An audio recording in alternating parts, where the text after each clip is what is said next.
എടാ ഇത് ഞാൻ അങ്ങോട്ട് പറയാൻ വരുമായിരുന്നു. നീ ചിന്തിച്ച അതേ കാര്യം തന്നെയാ ഞാനും ചിന്തിച്ചേ. അതായത് രണ്ടുപേരുടെയും ചിന്ത സെയിം ആണ്, അഭിപ്രായം സെയിം ആണ്, ധാരണ സെയിം ആണ്. ഓക്കെ, നീ ചിന്തിച്ച പോലെ തന്നെയാണ്, അല്ലെങ്കിൽ നീ എന്താണോ ധരിച്ചു വെച്ചിരിക്കുന്നത് അത് തന്നെയാണ് ഞാനും കരുതിയേക്കുന്നത്. അതേ ചിന്തയാണ് എനിക്കുള്ളത്. ഇത് പറയാൻ വേണ്ടി നമ്മൾ ഇംഗ്ലീഷിൽ യൂസ് ചെയ്യുന്ന നല്ലൊരു പ്രയോഗമാണ് ഓൺ ദ സെയിം പേജ്.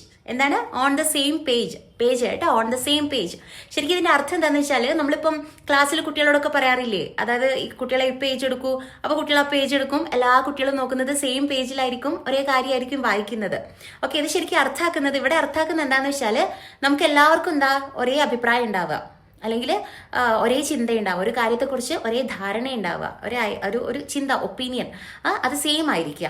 ആ ഒരു സിറ്റുവേഷൻ വരുമ്പോഴാണ് നമ്മൾ ഈ ഫ്രേസ് യൂസ് ചെയ്യുന്നത്. ദേ ഷോപ്പിംഗ് തുടങ്ങുന്നതിന് മുൻപേ ബജറ്റിന്റെ കാര്യത്തിൽ നമുക്ക് ഒരേ ധാരണയാണെന്ന് ആദ്യം ഉറപ്പുവരുത്തണം. അപ്പോൾ ഇങ്ങനെ നമ്മൾ പറയുകയാണ് അല്ലേ, ഷോപ്പിംഗ് കരുതുന്നതിന് മുൻപേ ബജറ്റിന്റെ കാര്യത്തിൽ നമുക്ക് ഒരേ ധാരണയാണെന്ന് ആദ്യം ഉറപ്പുവരുത്തണം കേട്ടോ.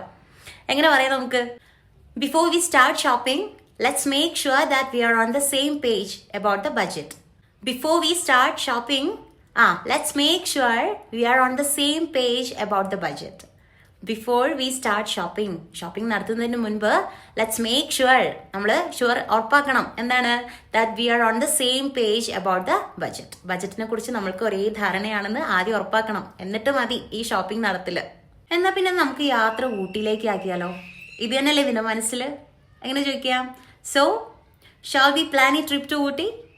Are we on the same page about this? Are we on the same page about this? എന്തുകൊണ്ടാ ആർ വി എന്ന് വന്നേ? അതൊരു ചോദ്യമായി അല്ലെ? എങ്ങനെയാ ചോദ്യമായേ? നമ്മൾ പറയാറുണ്ട് we are on the same page എന്ന് പറയാൻ എന്താ അർത്ഥം? നമ്മൾ ഒരേ അഭിപ്രായത്തിലാണ്, ഒരേ ധാരണയിലാണ്. അതൊരു ചോദ്യമാക്കണമെങ്കിൽ നമ്മൾ എന്ത് ചെയ്താൽ മതി? ഈ ആറിനെ ഫ്രണ്ടിലിട്ടാൽ മതി. ആർ വി എന്ന് പറയുമ്പോൾ എന്തായി? അതൊരു ചോദ്യമായി. ഇത് തന്നെയല്ലേ നിന്റെ മനസ്സിൽ? Are we on the same page? Are we on the same page about this? ഈ കാര്യത്തിൽ നമുക്ക് ഒരേ ധാരണയല്ലേ? മനസ്സിലായില്ലേ? പല കാര്യങ്ങളിൽ എനിക്ക് തോന്നാറുണ്ട് നമുക്ക് ഒരേ ചിന്തയാണെന്ന്, അല്ലെ പല സിറ്റുവേഷൻസിൽ, പല സാഹചര്യത്തിൽ എനിക്ക് തോന്നാറുണ്ട് നമുക്ക് ഒരേ ചിന്താഗതിയാണെന്ന്. എങ്ങനെ പറയാം നമുക്ക്? In many situations I feel like we are on the same page. In many situations I feel like we are on the same page. പല സിറ്റുവേഷൻസിലും പല സാഹചര്യങ്ങളിലും എനിക്ക് തോന്നാറുണ്ട് നമ്മൾ ഒരേ പേജിലാണെന്ന്, അതായത് ഒരേ ചിന്തയാണെന്ന്. ഓക്കെ, ഇങ്ങനെ ഒരേ ചിന്താഗതി ഉള്ളവർ എന്നുള്ളത് നമുക്ക് ലൈക്ക് മൈൻഡഡ് എന്നും പറയാം കേട്ടോ. ലൈക്ക് മൈൻഡഡ് ഒരേ മനസ്സുള്ളവർ, ഒരേ ചിന്താഗതി ഉള്ളവർ. I often feel that we are like minded എന്ന് പറയാം. I often feel that we are like minded. എനിക്ക് പലപ്പോഴും തോന്നാറുണ്ട്, അതായത് നമുക്കൊരേ ചിന്താഗതിയാണെന്ന്. ഓക്കെ, അതിനെ ലൈക്ക് മൈൻഡഡ് എന്ന് ഉപയോഗിക്കുക കേട്ടോ. ഇനി ഒരേപോലെ ചിന്തിക്കുക എന്നുള്ളതിന് തിങ്ക് അലൈക്ക് എന്നും പറയാം. തിങ്ക് അലൈക്ക്.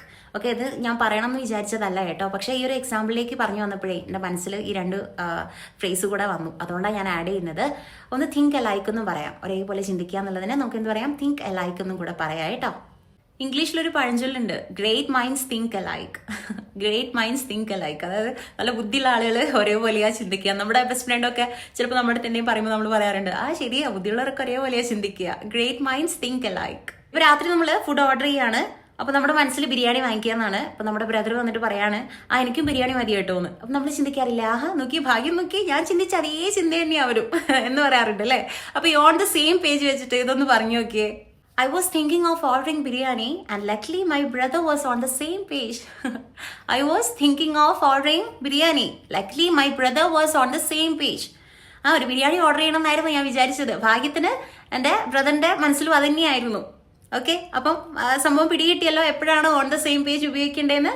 ഇനി ഒരു ഒഴിവ് കഴിവും പറഞ്ഞിട്ട് കാര്യമില്ല, വേഗം വന്നിട്ട് കമന്റ് ചെയ്തോളൂ ഏതെങ്കിലും ഒരു സെന്റൻസ് ഈ ഓൺ ദ സെയിം പേജ് വെച്ചിട്ട്. എനിക്ക് കാണണം കേട്ടോ.